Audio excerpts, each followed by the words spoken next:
Hello, good morning, everybody. Welcome to PsychCandy for Friday, September 9th. We have made it to Friday. I'm really happy about that. Now, I don't know where you guys are in the world, but where I'm at, I'm in Georgia, and it is actually feeling like fall outside, and I'm really excited. I need that to continue that track. I need fall to hurry up and get here. But, guys, hello.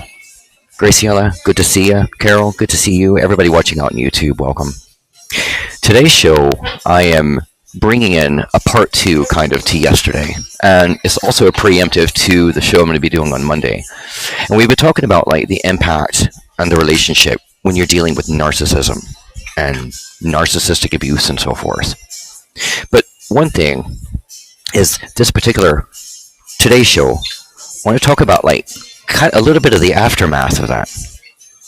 And I've written several articles that talks about, narcissists, the impact that they can have and so on. But one thing that crafted this particular topic was to offer a better understanding for all of you that are still kind of scratching your head trying to understand narcissistic behavior. I also don't want you neglecting your own injury from that narcissistic abuse. Narcissists suffer from what the DSM, the Diagnostics and Statistics Manual of Mental Disorders, and it defines narcissistic injury with kind of this. It's vulnerability in self-esteem, which makes narcissistic people very sensitive to injury from criticism or defeat. Now, although they may not show it outwardly, criticism may haunt these individuals and may leave them feeling humiliated, degraded, hollow, and empty. They react with disdain, rage, or defiant counterattacks.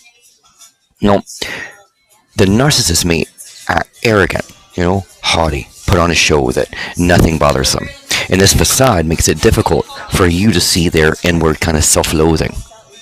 You may be thinking, are you kidding me? He or she thinks that they are the hottest thing on earth and no one can measure up to them, as they do not have a solid, developed sense of self. Narcissists swing from depression to grandiosity with just very little in between. This presentation deceives everybody else until those people get to know that narcissist. And when the narcissist facade of charm and deception gets cracked, well, their entire world is going to burst apart. And guess what? They will blame you for their feelings of inadequacy, lack of happiness, lack of love. In a narcissist world, it's always going to be your fault. It's never going to be their fault. When narcissists feel that they have lost, or when they feel rejected or abandoned, they don't forget it. And we've all felt abandoned or rejected at some time in our life. And most of us just get over it with a little time and processing of feelings. We move on. But the narcissist does not. The narcissists are not in touch enough with their own feelings in order to move on. The issues remain in their mind as it's all your fault. And how could you do this to me? And they want to strike back. They also start layering all of your faults and can trigger even more aggressive behavior towards you. The counterattacks and force of disdain and rage from the narcissist can make you feel bullied with no restraint. It can come in the form of emails, texts, letters, verbal abuse, social media attacks, or even in-person abuse.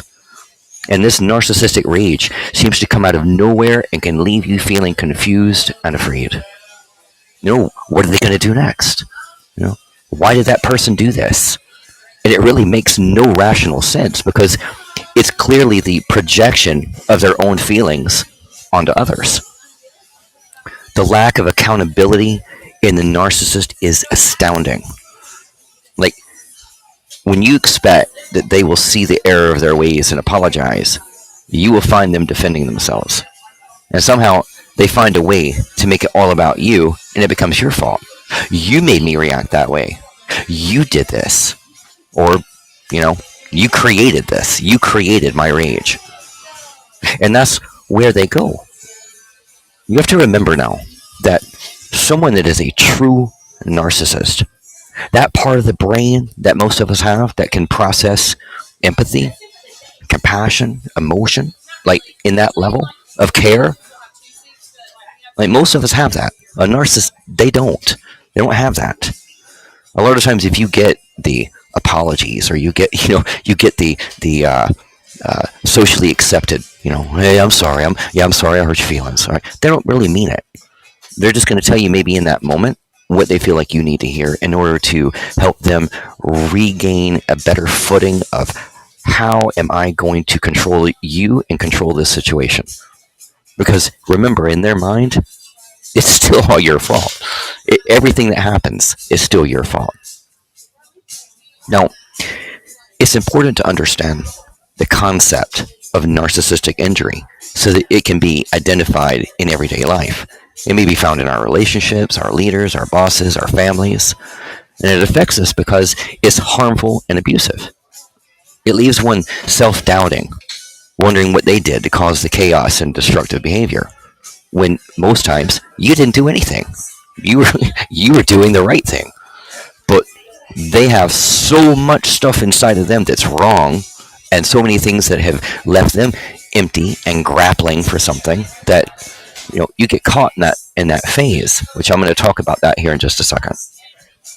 But I see people struggling to come to terms with narcissistic behavior. You can see it in media, politics, families, love relationships, because the narcissist also does not have the ability to give empathy. Issues related to them rarely get resolved because you can't. It's confusing at best, and it does start that cycle. You can't be blind to their behavior. Don't skip your own injury from this abuse. Never put off trying to get resolved and dealing with that. See, the thing is that when you get into that relationship, you got to realize that a narcissist often act in ways that defy all definition of normal. What would be normal to all of us? Just normal behavior. Everybody can just define that differently, right? What is normal behavior? But a narcissist, they regularly are going to break the rules. They tell lies. They break promises. They degrade, demean. They exhibit unjust, aggressive, and abusive behavior that usually is inappropriate, childish, without remorse, and totally inhuman. And it's likely, if you have suffered narcissistic abuse, that you probably have a very high level of integrity. And it's likely you're known as a person who does the right thing, right? You have a conscience. And because you do, you're mindful of considering your environment and other people, whereas they are not. One problem, too, and I spoke about this a little bit yesterday, is that a lot of times if you've been in a relationship with a narcissist, you've gotten so beaten down, you've gotten so below, made to feel demeaned, devalued, having your self-love tested, having your self-awareness tested, and you start to make being in that relationship, in that kind of relationship, you're normal. You let yourself get into that rut, and now all of a sudden that's what feels normal to you. You might even have friends be like, "Dude, why are you still with this person?" And then maybe you get out of that relationship, but then you turn around and go right back to another narcissistic relationship. That's because that cycle that you've made your normal, even when you have everybody around you pointing it out to you, you have to see it for yourself. You have to understand to break that cycle so that you don't continue to repeat it. Because that's that dangerous place. When you make it your normal, then you're saying, it's okay that I'm going to be treated this way. It is okay that I live like this. It is okay that I am allowing somebody else to do this. And a narcissist, and a lot of times too, I love them. They're going to see what they're doing. No, they're not. They're not. I'm telling you that a true narcissist, even a narcissistic sociopath, they will never actually see what they're doing wrong. It's not going to happen. And then you're going to beat yourself up. You're going to go crazy trying to figure it out, trying to defend yourself all the time, trying to point things out, hoping. No, they're going to see this. They're not going to see it. And now you're damaging your own self-love, even worse, your own self-value, where you need to be.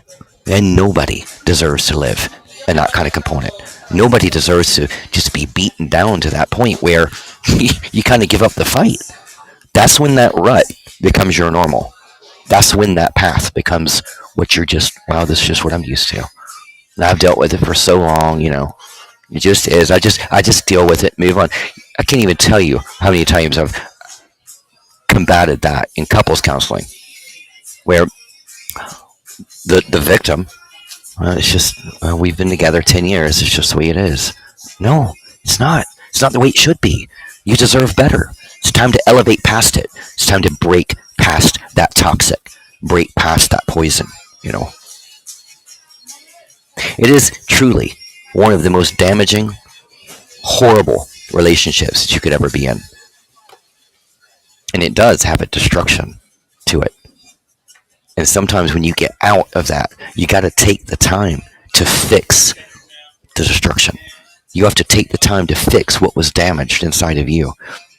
You got to realize, I'm in this rut, and now I'm going to get out of this rut, and I'm going to make a brand new path for myself that's going to be healthier. I'm going to love myself. I'm going to lift myself up and pay attention to the signs. Once you learn what narcissistic behavior is, it makes it much easier for you to avoid it, in the future. And before you go into another relationship, always aim higher. Aim for the healthy. Well, guys, I hope this has helped you a little bit. We're going to be continuing this as kind of a part 3 on Monday, and I'm going to be doing and covering what usually is the beginning point. Thank you for that. What's usually the beginning point of all of these is when you dance with a narcissist. That is going to be the article we discuss on Monday, and I have a guest that's going to be coming on and sharing their story. It's very powerful. Don't miss Monday. I also want to mention to you guys, first off, Christine, so glad to see you here. Graciela, Carol, guys, thank you for being here. Tomorrow in the Energy Garden at 2 o'clock p.m., Graciela and myself are going to be diving into an excellent topic called Unpacking Your Spirit. We're going to talk about just the magic and energy that we all have and how to really use that to understand our core, our heart, our spirit, our spiritual, and to really help us elevate. And Graciela really brings a lot to the table. I'm so looking forward to that show. So please, guys, don't miss that. Share it up. And Graciela, do you want to come up for a minute before I close out? You want to come up and just kind of share what your thoughts are about tomorrow as well? Let's see. Bear with me one sec. I'm going to bring Graciela up here for a sec. Hey, how are you? Good morning, everybody. I'm doing wonderful. How are you? I am great. It's Friday. Can't complain. It's Friday, and I'm so excited about my episode tonight. It's just wonderful. So very happy. It's been the most eventful week ever. Nice. About tomorrow, I'm so excited to just share in the energy of unboxing, like getting out of that box that we are put in, and to just, release the spirit. Yeah. Let it go and let it flow and let it work for you. And it's going to be amazing. Absolutely. I am. I'm looking so forward to it.